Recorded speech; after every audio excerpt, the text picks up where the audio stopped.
പാലക്കാട് ജനത വിധി എഴുതിയിരിക്കുകയാണ്. രാത്രി വൈകിയും 6 മണിക്ക് വോട്ടെടുപ്പിന്റെ സമയം അവസാനിച്ചതിനു ശേഷവും നീണ്ട ക്യൂ ആയിരുന്നു. പക്ഷേ ഇപ്പോൾ ലഭിക്കുന്ന വിവരമനുസരിച്ച് പോളിംഗ് ശതമാനം കുറവാണ്. നമുക്ക് വിശദമായി തന്നെ നോക്കാം പാലക്കാട് നിന്നുള്ള വാർത്തകൾ. ആദ്യം പ്രധാന തലക്കെട്ടുകൾ.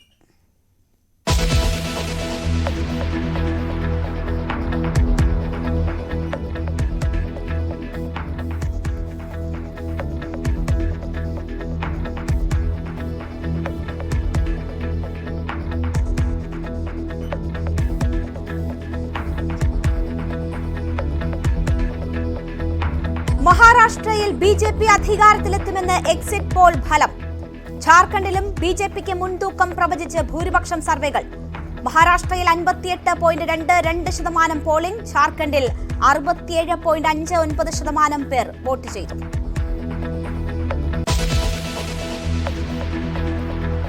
പാലക്കാട് മുൻ വർഷത്തേക്കാൾ കുറഞ്ഞ പോളിംഗ്, വോട്ട് ചെയ്തത് 70.01% പേർ. വോട്ടിംഗ് സമയം അവസാനിച്ചിട്ടും പല ബൂത്തുകളിലും വോട്ടർമാരുടെ നീണ്ട നിര. വോട്ടെടുപ്പിനിടെ വെണ്ണക്കര ബൂത്തിൽ സംഘർഷം. രാഹുൽ മാങ്കൂട്ടത്തിലിനെ തടഞ്ഞ് ബിജെപി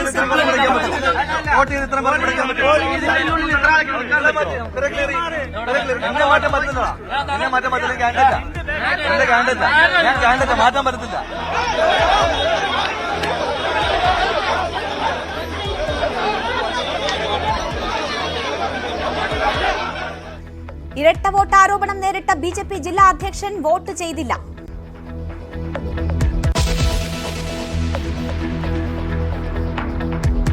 ഭേദപ്പെട്ട പോളിംഗിൽ പ്രതീക്ഷയർപ്പിച്ച് സ്ഥാനാർത്ഥികൾ. കേരള രാഷ്ട്രീയത്തിൽ തന്നെ വലിയൊരു മാറ്റത്തിന് തുടക്കം കുറിക്കുന്ന ഒരു വിധിയെഴുത്ത് എൻഡിഎയുടെ വിജയം വഴി ഇന്ന് പാലക്കാട്ടുകാർ വിധിയെഴുതും.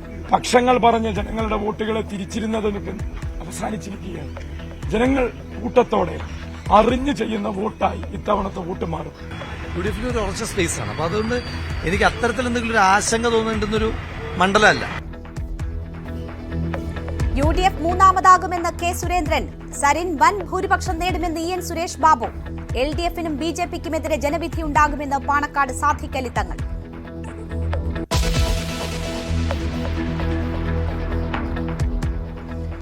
ലോക്സഭാ തെരഞ്ഞെടുപ്പിൽ യുഡിഎഫുമായി ചർച്ച നടത്തിയെന്ന് എസ്ഡിപിഐ. രാഷ്ട്രീയ മാന്യത കാരണമാണ് പുറത്തു പറയാതിരുന്നത്. പിന്തുണച്ചതിന്റെ ഫലം ലഭിച്ചെന്ന് എസ്ഡിപിഐ സംസ്ഥാന അധ്യക്ഷൻ. മഞ്ചേശ്വരത്തെ ത്യാഗം ലീഗിന് ഗുണം ചെയ്തെന്നും ലത്തീഫ്.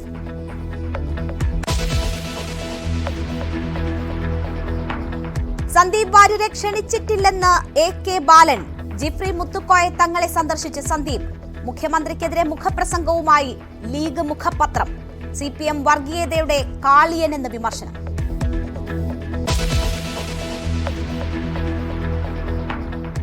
ആന്റണി രാജുവിന് സുപ്രീംകോടതിയിൽ വൻ തിരിച്ചടി. തൊണ്ടി മുതൽ മാറ്റിയെന്ന കേസിൽ വിചാരണ നേരിടണം. 1 വർഷത്തിനകം പൂർത്തിയാക്കണമെന്നും കോടതി. ഭയമില്ലെന്ന് ആന്റണി രാജു. പ്രണയാഭ്യർത്ഥന നിരസിച്ചു. തഞ്ചാവൂരിൽ ക്ലാസ് മുറിയിൽ കയറി അധ്യാപികയെ കുത്തിക്കൊന്നു. ആശുപത്രിയിൽ പ്രവേശിപ്പിച്ചെങ്കിലും ജീവൻ രക്ഷിക്കാനായില്ല. പ്രതി അറസ്റ്റിൽ.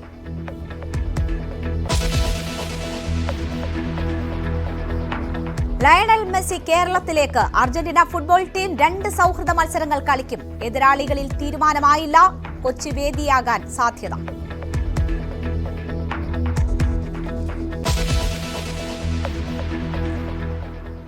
പാലക്കാട് ഉപതെരഞ്ഞെടുപ്പിൽ ഏറ്റവും ഒടുവിൽ ലഭിച്ച കണക്കനുസരിച്ച് 70.01% പോളിംഗ്. 2021 സമാനമായി പോളിംഗ് ശതമാനം 75 കടക്കാൻ സാധ്യതയുണ്ട് എന്നാണ് വരുന്ന വിവരങ്ങൾ. വോട്ടിംഗ് യന്ത്രങ്ങളുടെ തകരാറും പോളിംഗ് വൈകാൻ ഇടയാക്കി. വി അരുൺ വിവരങ്ങളുമായി ചേരുന്നു. അരുൺ, ഇടയ്ക്ക് കഴിഞ്ഞ തവണത്തെ പോളിംഗിലേക്ക് എത്തുമോ എന്ന ആശങ്കകൾ ഉണ്ടായിരുന്നു. പക്ഷേ അവസാന മണിക്കൂറുകളിൽ വലിയ രീതിയിൽ പോളിംഗ് അവിടെ സാധ്യമായി. പോളിംഗ് സമയം അവസാനിച്ചതിന് ശേഷവും നീണ്ട ക്യൂ ആയിരുന്നു. അതൊരു പക്ഷേ കുറച്ചുകൂടി പോളിംഗ് ശതമാനം ഉയർത്താനുള്ള സാധ്യതയാണ് ഉള്ളത്. ഇപ്പോൾ പോളിംഗ് പൂർണ്ണമായിട്ടുണ്ടോ? എന്താണ് ഏറ്റവും ഒടുവിൽ ലഭിക്കുന്ന വിവരങ്ങൾ?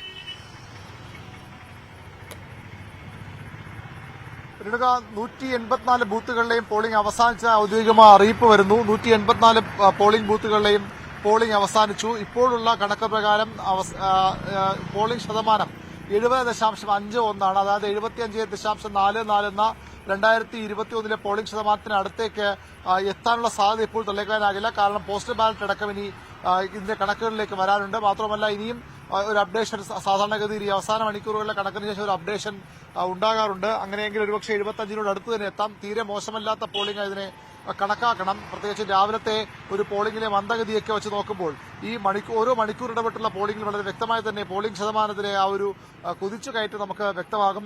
7 മണിക്ക് ആരംഭിച്ച് 8 മണിയാകുമ്പോൾ 6.87% പോളിംഗ്. 9 മണിയാകുമ്പോൾ ഇരട്ടിയോളമായി 13.68 എത്തി. 10 മണിയാകുമ്പോൾ 20.58. 11 അത് 7% കൂടി 27.18 എത്തുന്നു. 12 മണിയാകുമ്പോൾ അത് 34 1 മണിയാകുമ്പോൾ 41. പിന്നീട് അങ്ങോട്ട് കൃത്യമായ ഒരു കയറ്റം ഈ പോളിംഗ് ശതമാനത്തിലുണ്ടായിരുന്നു. 1 മണിക്ക് 41.59, 2 മണിയാകുമ്പോൾ 48 3 മണിക്ക് 54, 4 മണിക്ക് 60, 5 മണിക്ക് 66, 6 മണി അവസാനിക്കും. 6 മണിക്കാണ് 70.5 എന്ന പോളിംഗ് ശതമാനം വന്നത്. ഏറ്റവും ഒടുവിൽ PRD ലഭ്യമാക്കുന്ന കണക്കനുസരിച്ച് 70.51. അതായത് തീരെ മോശം പോളിംഗ് എന്ന് പറയാൻ കഴിയില്ല. 1-2% ചുരുങ്ങിയ 2% പോളിംഗ് വർദ്ധിക്കും. അങ്ങനെയെങ്കിൽ 72-നും 73-നും ഇടയിൽ ഒരുപക്ഷെ പോളിംഗ് ശതമാനം എത്തിയേക്കാം.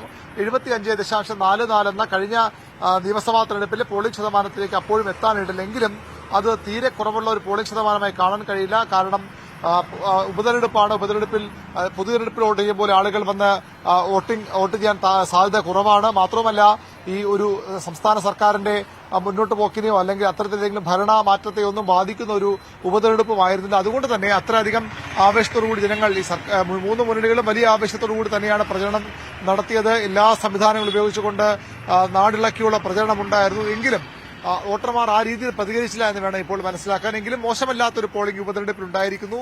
72 മുതൽ 73% വരെ പോളിംഗ് അന്തിമ കണക്കുകളിൽ എത്തിയേക്കാം. രാവിലെ മുതൽ ബൂത്തുകളിൽ വലിയ അപ്പോഴും ഈ പാലക്കാട് പോലെ ഒരു മണ്ഡലമാണ്, നമുക്കറിയാം, തീർത്തും ത്രികോണം തന്നെയാണ് അവിടുത്തെ സാഹചര്യം. അത് ഉപതെരഞ്ഞെടുപ്പായപ്പോൾ അതിന്റെ വീറും വാശിയും ഒക്കെ കൂടിയ സാഹചര്യമുണ്ട്. ഈ പോളിംഗ് കുറയുന്നത് മുന്നണികളെ ആശങ്കയിലാക്കുന്നുണ്ടോ, സ്ഥാനാർത്ഥികളെ ആശങ്കയിലാക്കുന്നുണ്ടോ? അവരുടെ ഏറ്റവും ഒടുവിലത്തെ പ്രതികരണങ്ങൾ എങ്ങനെയാണ്?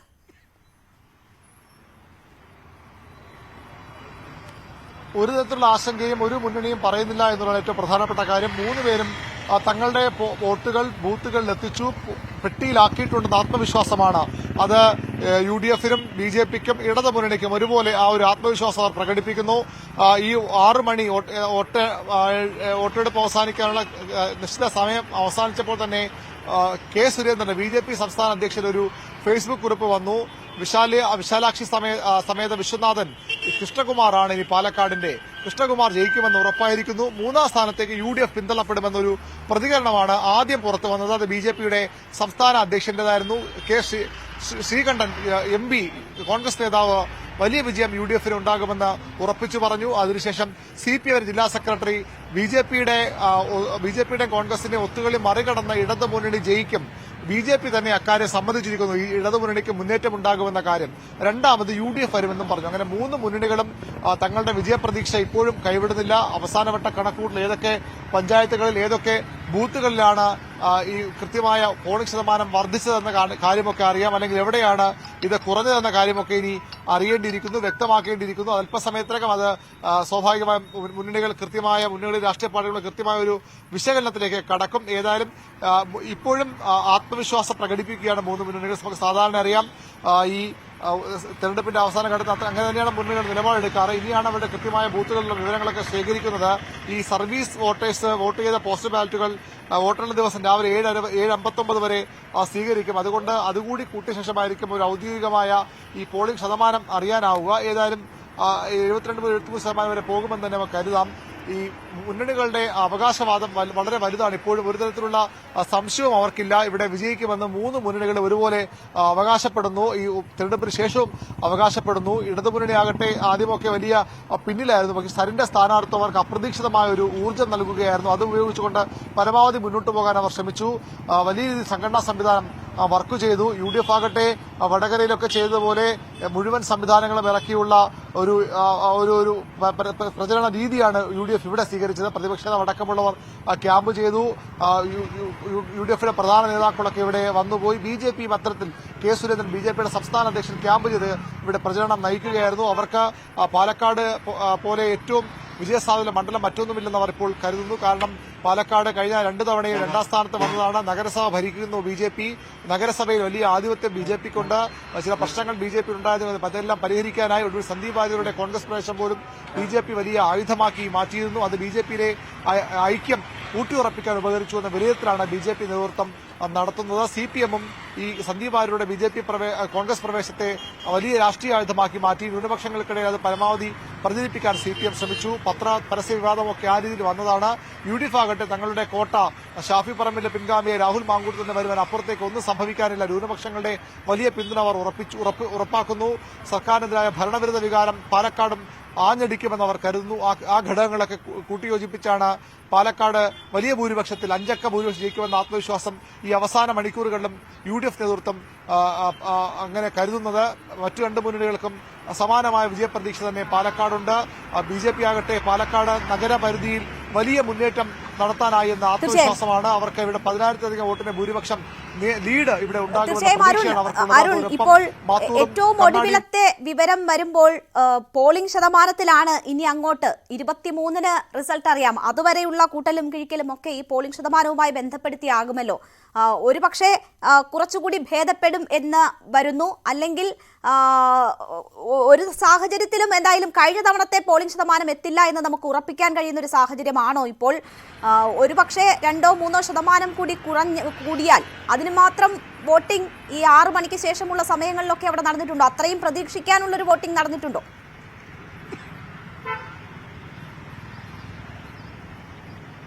1-2 ശതമാനം കൂടാനുള്ള വോട്ടിംഗ് 6 മണിക്ക് ശേഷം നടന്നിട്ടുണ്ട്. അതുപോലെ തന്നെ പോസ്റ്റ് ബാലറ്റും കൂടി ആകുമ്പോൾ ഒരുപക്ഷെ അത്രയൊക്കെ എത്തിയേക്കാം. പക്ഷേ അതിൽ കാര്യമുള്ളത് ഈ സമയം ദൈർഘ്യം ഒരു പോളിംഗുമായി കണക്ട് ചെയ്യാൻ പൂർണ്ണമായും കഴിയില്ല. കാരണം വളരെ മന്ദഗതിയിലാണ് പലയിടത്തും വോട്ടെടുപ്പ് നടന്നത്. അതാണ് പലയിടത്തും ഇത് വൈകാൻ കാരണം. ബാലറ്റിന്റെ തകരാറ്, ക്ഷമിക്കണം, ഈ EVM മെഷീന്റെ തകരാറും VVPAറ്റിന്റെ തകരാറും അതുപോലെ തന്നെ പോളിംഗ് ഉദ്യോഗസ്ഥരുടെ ഒരു മെല്ലപ്പോക്കും ഒക്കെ പലയിടത്തും പ്രശ്നങ്ങൾക്ക് കാരണമായിട്ടുണ്ട്.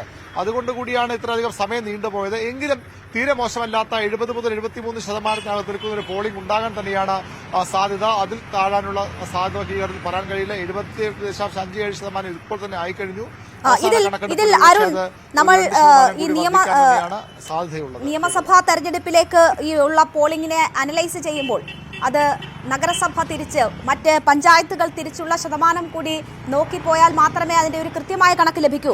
ഏറ്റവും ഒടുവിൽ വരുന്ന പോളിംഗ് ശതമാനം അനുസരിച്ച് അത് തിരിച്ചുള്ള പഞ്ചായത്തുകൾ തിരിച്ചുള്ള കണക്ക് നമുക്ക് ലഭ്യമാണോ? ഈ കണ്ണാടി ഉൾപ്പെടെയുള്ള CPMന് വേരോട്ടമുള്ള അല്ലെങ്കിൽ അവരുടെ ശക്തി കേന്ദ്രങ്ങളിൽ കൂടുതൽ പോളിംഗ് നടന്നു എന്ന സൂചനകളുണ്ട്. അതേസമയം പിരായിരിയിലൊക്കെ ലീഗ് ശക്തി കേന്ദ്രം കോൺഗ്രസിനെ ഏറ്റവും തുണയ്ക്കുന്ന ഇടങ്ങളിൽ പോളിംഗ് അല്പം കുറവാണ്. അതാണ് ഈ ആകെയുള്ള പോളിംഗിൽ പ്രതിഫലിച്ചിരിക്കുന്നത് എന്ന തരത്തിലും സൂചനകളുണ്ട്. അതിൽ എത്രമാത്രം വസ്തുതയുണ്ട്?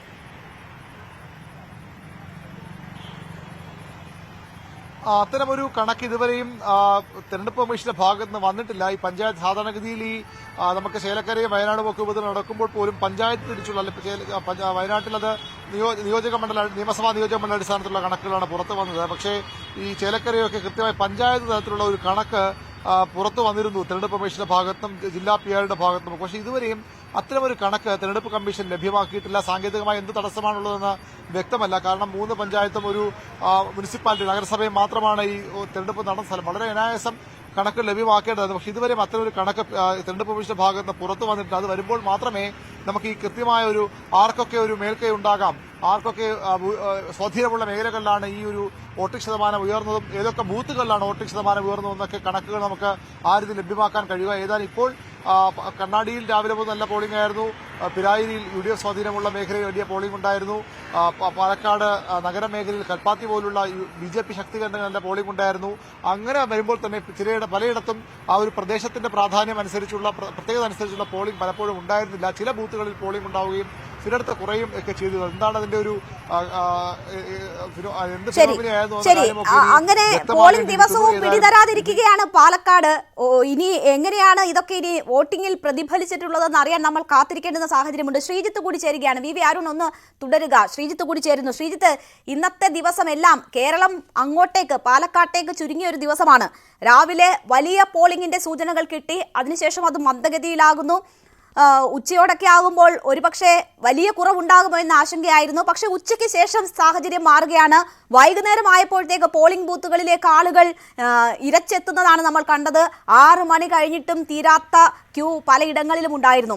പക്ഷേ ഇതിൽ ഒരു പ്രശ്നം ചൂണ്ടിക്കാട്ടുന്നത് പലയിടങ്ങളിലും നീണ്ട ക്യൂ കണ്ട ഇടങ്ങളിൽ വോട്ടിംഗ് മെഷീനിലെ തകരാറ്, അത് വളരെ സ്ലോ ആയത് കാരണമൊക്കെയാണ് വലിയ ക്യൂ എന്ന് പറയപ്പെടുന്നു.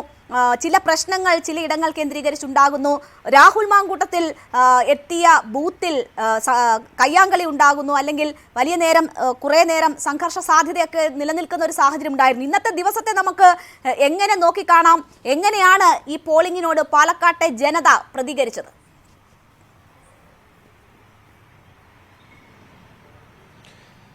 പൊതുവെ ഭേദപ്പെട്ടൊരു പോളിംഗിലേക്ക് എത്തുന്നു എന്ന് മാത്രമേ ഈ ഘട്ടത്തിൽ പറയാൻ കഴിയുകയുള്ളൂ. അന്തിമമായ കണക്ക് വന്നാൽ മാത്രമേ എത്ര ശതമാനം പോളിംഗിലേക്ക് എത്തി, ഏതൊക്കെ മേഖലകളിലാണ് പോളിംഗ് ഉണ്ടായത് എന്നത് സംബന്ധിച്ചുള്ള വ്യക്തത വരികയുള്ളൂ.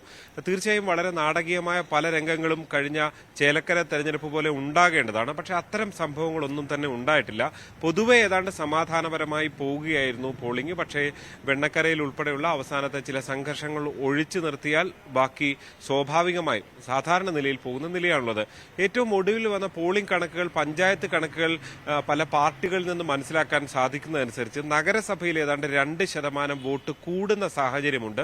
അതേസമയം തന്നെ കണ്ണാടിയിലും മാത്തൂരിലും 2% പോളിംഗ് കഴിഞ്ഞ തവണത്തെ അപേക്ഷിച്ച് കുറയുന്ന നിലയും ഉണ്ടായിട്ടുണ്ട് എന്നുള്ളതാണ്. അതായത് ഇത് UDF കേന്ദ്രങ്ങളെ സംബന്ധിച്ച് അല്പം ആശങ്കയുണ്ടാക്കുന്ന ഒരു ഘടകമായി ഉയർന്നു വന്നിട്ടുണ്ട് എന്ന കാര്യത്തിൽ യാതൊരു സംശയവുമില്ല. ഒപ്പം തന്നെ BJPയെ സംബന്ധിച്ച് വലിയൊരു ആത്മവിശ്വാസം നൽകുന്ന ഘടകമായി ഇത് വരികയും ചെയ്യുന്നുണ്ട്. എന്തായാലും ആവർത്തിക്കാമോ? നഗരസഭയിൽ 2% കൂടുതൽ പോളിംഗ്, അതായത് BJPക്ക് ഏറ്റവും ശക്തിയുള്ള ഇടങ്ങളിൽ പോളിംഗ് കൂടിയിരിക്കുന്നു. കണ്ണാടിയിലും മാത്തൂരിലും ഇല്ലേ? അവിടെ പോളിംഗിൽ എന്ത് സംഭവിച്ചു?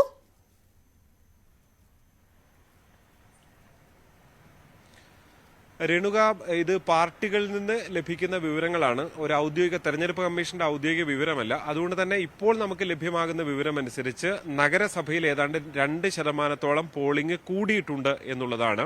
അതാണ് BJP പോസിറ്റീവായി കാണുന്നത്.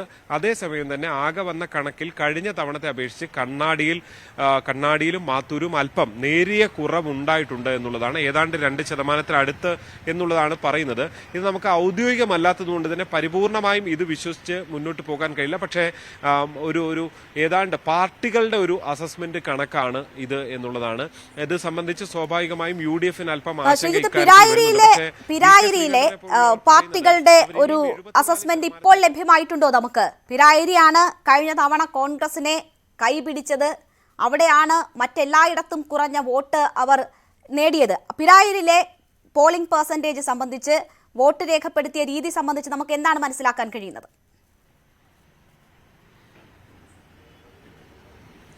പിരായിരി സ്വാഭാവികമായ പോളിംഗ് നടന്നു എന്ന് മാത്രമേ ഉള്ളൂ രേണുക. പിരായിരിയിലെ വോട്ട് കൊണ്ട് UDF ജയിച്ചു എന്നതല്ല യഥാർത്ഥത്തിൽ പറയേണ്ടത്.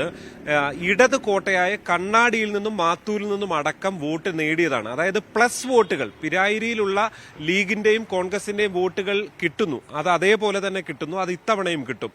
പക്ഷെ അപ്പുറത്ത് നിന്നുള്ള ഈ 2% കുറഞ്ഞ വോട്ടുകൾ ഉണ്ടല്ലോ, ഈ മാത്തൂരിലും കണ്ണാടിയിലും കുറഞ്ഞ വോട്ടുകൾ, ആ കുറഞ്ഞ വോട്ടുകൾ UDFനെ ഏതെങ്കിലും തരത്തിൽ ബാധിക്കുമോ എന്നുള്ളതാണ് ഏറ്റവും പ്രധാനപ്പെട്ട ചോദ്യം. ആത്യന്തികമായി ഇതിൽ മനസ്സിലാക്കേണ്ടത് P. സെറിൻ എത്ര വോട്ട് പിടിക്കും എന്നുള്ളത്. ഇപ്പൊ ഇടത് കോട്ടയായ കണ്ണാടിയിലടക്കം പോളിംഗ് നടന്നിട്ടുണ്ട്. നേരിയ നിലയിൽ പോളിംഗ് കുറഞ്ഞു എന്ന് ഈ ഘട്ടത്തിൽ പറയാമെങ്കിൽ പോലും, പക്ഷെ അത് ഏത് തരത്തിലാണ്, അതായത് അത് ഏത് പാർട്ടിയാണ് ബാധിക്കും. ഇപ്പോൾ കണ്ണാടിയിൽ കഴിഞ്ഞ തവണ അത്രയും ഉയർന്ന പോളിംഗ് ശതമാനം ഉയർന്നപ്പോൾ അത് UDFനടക്കം കൂടി ഗുണമായി കിട്ടിയ ഒരു സ്ഥലമാണ്. ഇടത് കോട്ടയായ കണ്ണാടിയിൽ നിന്ന് ഫലത്തിൽ UDFന് കൂടി വോട്ട് കിട്ടിയിട്ടുണ്ട്. ഇപ്പോൾ നിയമസഭാ സ്പീക്കർ സ്പീക്കർ എൻ ഷംസീറും AK ബാലനും ഒക്കെ പറയുന്നത് പോലെ ഞങ്ങളുടെ വോട്ട് കൂടി നേടിക്കൊണ്ടാണ് ഷാഫി ജയിച്ചത് എന്ന് അവർ തുറന്ന് സമ്മതിക്കുന്ന, മതേതര വോട്ടുകൾ ഈ ശ്രീധരൻ ജയിക്കരുത് എന്ന് കരുതിക്കൊണ്ട് അങ്ങോട്ട് പോയി എന്ന് പറയുന്ന ഒരു കണക്കുണ്ടല്ലോ. അത് കേവലം പിരായിരിയുടെ കാര്യമല്ല. പിരായിരിയിൽ ഫിക്സഡ് വോട്ടുകൾ UDF-നെ സംബന്ധിച്ച് ന്യൂനപക്ഷ വോട്ടുകൾ അടക്കമുണ്ട്. അത് മാത്രം കിട്ടിയാൽ പോരാ, അതിനും അപ്പുറത്തേക്ക് ഈ മാത്തൂര്, കണ്ണാടി ഈ മേഖലയിൽ നിന്നുകൂടി കഴിഞ്ഞ തവണത്തെ അപ്പുറത്തേക്കുള്ള വോട്ടുകൾ കിട്ടിയാലാണ് UDF-ന്റെ ഒരു ജയസാധ്യത ഉള്ളത് എന്നുള്ളതാണ് അവർ കണക്കാക്കുന്നത്. എന്തായാലും അത് എങ്ങനെ എന്നുള്ളത് ഇപ്പോൾ ശതമാനക്കണക്ക് മാത്രമാണ് വന്നിട്ടുള്ളത്. ഈ ശതമാനം കഴിഞ്ഞ അതേ പോളിംഗ് പാറ്റേൺ തന്നെ ഇത്തവണ ഉണ്ടാകണമെന്നില്ല. പല അടിയൊഴുക്കുകൾ ഇപ്പോൾ പെട്ടെന്ന് ചോദിച്ചാൽ ഇവിടെ പുറത്ത് UDF-ന്റെ ഒരു മുന്നേറ്റമുണ്ട് എന്ന് പറയാൻ കഴിയും. പക്ഷേ അടിയൊഴുക്കുകളും അത്രയധികം രാഷ്ട്രീയ ചർച്ചകളും നടന്നൊരു പോളിംഗ് കഴിഞ്ഞാൽ കുറച്ച് യാഥാർത്ഥ്യ ബോധത്തോടു കൂടിയുള്ള പ്രതികരണങ്ങൾ സാധാരണ നിലയിൽ നേതാക്കളുടെ ഭാഗത്തു നിന്നും ഉണ്ടാകും. അത് അവർക്ക് ഈ വോട്ടിംഗ് പാറ്റേൺ എങ്ങനെയാണ് എന്ന ഗ്രൗണ്ടിൽ നിന്നുള്ള വിവരം അനുസരിച്ചായിരിക്കും അവർ അത്തരം പ്രതികരണങ്ങളിലേക്ക് എത്തുക. പക്ഷേ പാലക്കാട് പോളിംഗ് കഴിഞ്ഞതിന് ശേഷം മാധ്യമങ്ങളെ കാണുമ്പോഴും മുന്നണി നേതാക്കളാണെങ്കിലും സ്ഥാനാർത്ഥികളാണെങ്കിലും അവർ തികഞ്ഞ ആത്മവിശ്വാസം പ്രകടിപ്പിക്കുകയാണ്. BJP നേതാവ് സുരേന്ദ്രൻ BJP എന്തായാലും ജയിക്കുമെന്ന് ആത്മവിശ്വാസം പ്രകടിപ്പിക്കുന്നു. സ്ഥാനാർത്ഥികളും അതേ ആത്മവിശ്വാസത്തിലാണ്. അതേസമയം UDF ക്യാമ്പിലും വലിയ ആത്മവിശ്വാസം നമുക്ക് കാണാം. LDF-ഉം അതേപോലെ വട്ടിയൂർക്കാവ് ആവർത്തിക്കുമെന്ന് പറയുകയാണ് അവർ. ഈ പാലക്കാട് എങ്ങനെ ചിന്തിക്കും, എങ്ങനെ ഈ വോട്ടിംഗ് ശതമാനം കുറയുകയാണെങ്കിൽ അതൊക്കെ പ്രതിഫലിക്കുമെന്ന കാര്യത്തിൽ മുന്നണികൾക്കുള്ളിൽ തന്നെ കൺഫ്യൂഷൻ ഉണ്ടോ? അതാണോ അവരുടെ പ്രതികരണത്തിൽ നിന്ന് നമുക്ക് മനസ്സിലാകുന്നത്?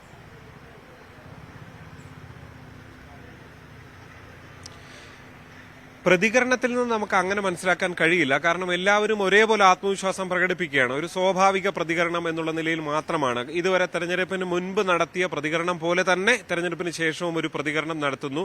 അതിൽ കൗതുകകരമായിട്ടുള്ളത് K. സുരേന്ദ്രന്റെ പ്രതികരണമാണ്. അവിടെ UDF മൂന്നാമത് പോകും എന്നുള്ളതാണ്. അതായത് UDF BJP ഫൈറ്റ് എന്നുള്ളതായിരുന്നു BJP ഇതുവരെ ചൂണ്ടിക്കാണിച്ചിരുന്നത്. ആ ഫൈറ്റിനിടയിൽ ഇതാ UDF മൂന്നാമത് പോകുന്നു എന്നൊരു ഒരു പ്രവചനം നടത്തിയത് K. സുരേന്ദ്രൻ മാത്രമാണ്.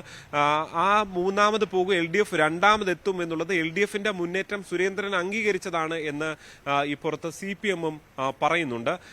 എന്തായാലും ഒരു സ്വാഭാവിക പ്രതികരണം എന്നുള്ളതിനപ്പുറത്തേക്ക് നേതാക്കളുടെ പ്രതികരണത്തിൽ നിന്ന് കാര്യമായി നമുക്കൊന്നും വായിച്ചെടുക്കാനില്ല. അതേസമയം ഈ പോളിംഗ് പെർസെന്റേജ് കുറഞ്ഞത് സംബന്ധിച്ച് പല കണക്കുകൂട്ടലുകളും നടത്തിക്കൊണ്ടിരിക്കുകയാണ്. പക്ഷേ ഈ പറയുന്നതിനെല്ലാം അപ്പുറം ഓരോ ബൂത്തുകൾ, ഓരോ പ്രദേശങ്ങൾ, ഇപ്പൊ നഗരസഭയിൽ വോട്ട് കൂടി എന്ന് പറയുമ്പോൾ നഗരസഭയിൽ BJP-ക്ക് മാത്രമുള്ള വോട്ടുകളല്ല, അവിടെ UDF-നും LDF-നും ഒക്കെയുള്ള ശക്തി കേന്ദ്രങ്ങളുണ്ട്, മൈനോറിറ്റി ന്യൂനപക്ഷ കേന്ദ്രങ്ങളുണ്ട്. ഇവിടെയൊക്കെ മാത്രമാണോ, ഇവിടെയൊക്കെ ഒരു കഴിഞ്ഞ തവണത്തെക്കാൾ കൂടിയതുകൊണ്ടാണോ ആകെ പോളിംഗ് നഗരസഭയിൽ കൂടിയത്? ഇതെല്ലാം വളരെ പ്രധാനപ്പെട്ട കാര്യമാണ്. അതുകൊണ്ട് തന്നെ നഗരസഭയിൽ കൂടിയതുകൊണ്ട് BJP ജയിക്കാൻ പോകുന്നു എന്നൊരു വായനയും നമുക്ക് നടത്താൻ കഴിയില്ല. പക്ഷേ ഇപ്പോഴത്തെ കണക്കുകൾ നമ്മൾ നോക്കിയാൽ 34,143 വോട്ട് കഴിഞ്ഞ തവണ നഗരസഭയിൽ നിന്ന് മാത്രം BJP-ക്ക് കിട്ടിയ ഒരു സാഹചര്യമുണ്ട്. മറ്റിടങ്ങളിൽ കൂടി ആ രീതിയിൽ ഒരു പോളിംഗ് നടന്നിരുന്നുവെങ്കിൽ അവർക്ക് വിജയം സുനിശ്ചിതമാകുമായിരുന്നു. പക്ഷേ മറ്റെല്ലായിടത്തും പിന്നിൽ പോകുന്ന ഒരു സാഹചര്യമാണ് അവരെ സംബന്ധിച്ച് തിരിച്ചടിയായത്. ശ്രീജിത്ത് തുടരുക, ഒപ്പം തന്നെ TG സജിത്ത് കൂടി നമുക്കൊപ്പം ചേരും. മറ്റതിഥികളെയും പ്രതീക്ഷിക്കുന്നു ചെറിയൊരു ഇടവേളയ്ക്ക് ശേഷം.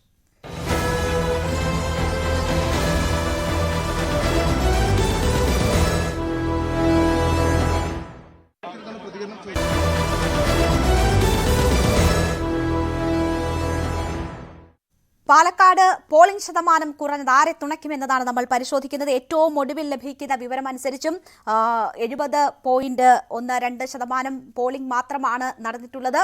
ഒരു പക്ഷേ 1-2% അവസാന മിനിറ്റുകളിൽ നടന്ന വോട്ടെടുപ്പിന്റെ സാഹചര്യത്തിൽ കൂടും എന്ന് വന്നാൽ പോലും 2021 പോളിംഗ് ശതമാനത്തിനടുത്ത് എത്തില്ല എന്നതാണ് കരുതുന്നത്. ഇത്രയധികം വീറും വാശിയുമേറിയ പോരാട്ടം നടന്ന സാഹചര്യത്തിൽ ഓരോ വോട്ടും നിർണായകമായ പാലക്കാട് ഈ പോളിംഗ് ശതമാനം കുറയുന്നത് ആരെ തുണയ്ക്കുമെന്നതാണ് നമ്മൾ പരിശോധിക്കുന്നത്. TG സജിത്ത് കൂടി നമുക്കൊപ്പം ചേരുകയാണ്. സജിത്ത്, നഗര കേന്ദ്രീകൃതമാണ് പാലക്കാട് മണ്ഡലം, അവിടെയാണ് പകുതിയിലധികം വോട്ടുള്ളത്. അങ്ങനെ ഒരു സാഹചര്യത്തിൽ അവിടെ ആര് വോട്ട് കൂടുതൽ നേടുന്നു അവർക്കൊരു എഡ്ജ് എപ്പോഴും ഉള്ളതാണ്. അത് BJP-ക്ക് അനുകൂലമായിരുന്നു കഴിഞ്ഞ 2 നിയമസഭാ തെരഞ്ഞെടുപ്പുകളിലും. ഇപ്പോൾ നമുക്ക് ഏറ്റവും ഒടുവിൽ ലഭിക്കുന്ന വിവരമനുസരിച്ച് അവിടെ 2% അധികം പോളിംഗ് നടന്നിട്ടുണ്ട് എന്നാണ് മനസ്സിലാക്കുന്നത്. അതേസമയം കണ്ണാടിയിലും മാത്തൂരിലും 2% കുറവ് പോളിംഗ് രേഖപ്പെടുത്തിയിട്ടുണ്ട് എന്ന സാഹചര്യവും വരുന്നു. ഈ പോളിംഗ് ശതമാനം ആർക്കായിരിക്കും അനുകൂലമായി വരുന്നത്? BJP-യെ സംബന്ധിച്ച് അവർ വലിയ ആത്മവിശ്വാസം പ്രകടിപ്പിക്കുന്നു. UDF 3-ാം സ്ഥാനത്തേക്ക് പോകുമെന്ന് കെ സുരേന്ദ്രൻ പോളിംഗ് അവസാനിച്ചതിന് ശേഷം പറയുന്നത് ഒരാത്മവിശ്വാസമാണോ?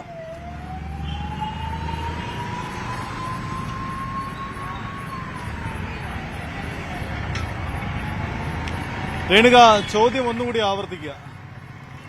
സജിത്ത്, പോളിംഗ് ശതമാനം മുൻ 2021 കുറയും എന്നതാണ് മനസ്സിലാക്കുന്നത്. എന്തായാലും 75% മുകളിലേക്ക് എത്തില്ല എന്ന് മനസ്സിലാക്കുന്നു. നഗര കേന്ദ്രീകൃതമാണ്, പകുതിയിലധികം വോട്ടും നഗരത്തിലാണ് ഉള്ളത് പാലക്കാടിനെ സംബന്ധിച്ച്. അവിടെ 2% വോട്ട് പോളിംഗ് കൂടുതൽ നടക്കുന്നു എന്നത് ആർക്ക് അനുകൂലമായ സാഹചര്യം ഉണ്ടാക്കും?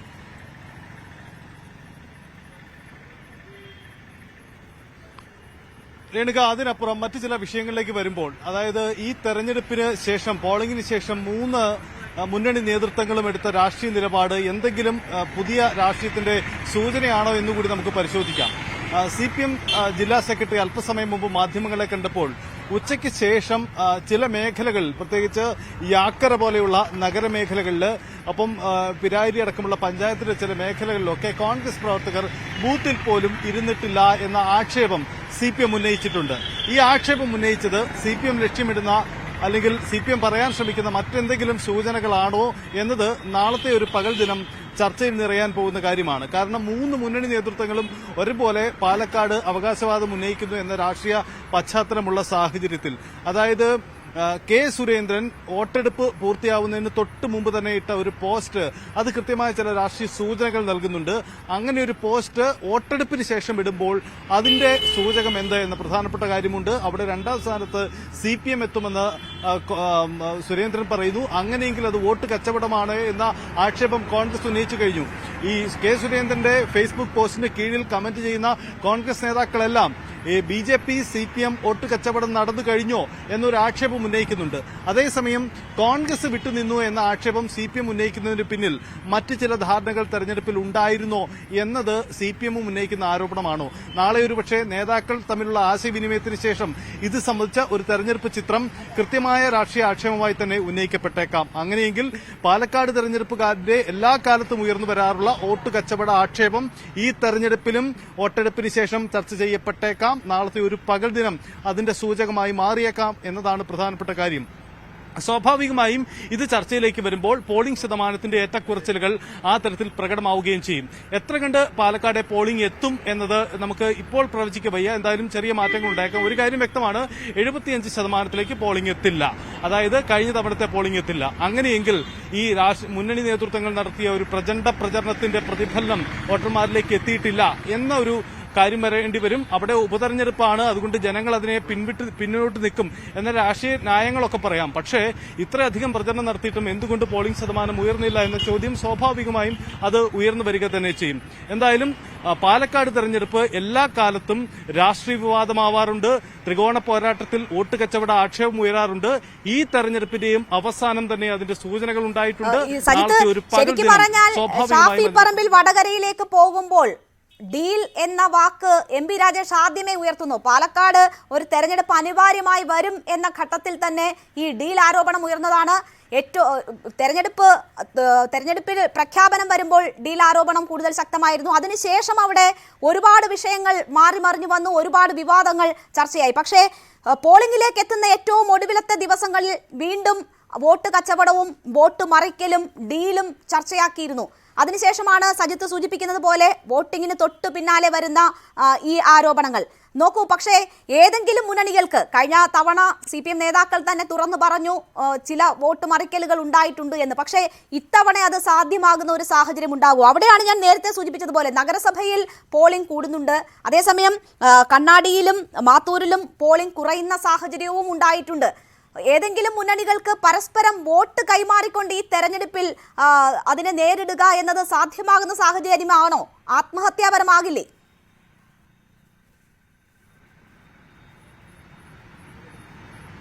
പാലക്കാട് തെരഞ്ഞെടുപ്പ് എപ്പോഴും അത്തരം വിവാദങ്ങൾക്ക് തുടക്കമിട്ടിട്ടുണ്ട്. കാരണം ഇവിടെ BJP 2-ാം സ്ഥാനത്തേക്ക് കടന്നു വന്നതുപോലും അത്തരം വോട്ട് കച്ചവടത്തിന്റെ ഭാഗമാണ് എന്ന ആക്ഷേപം നിലനിൽക്കുകയാണ്.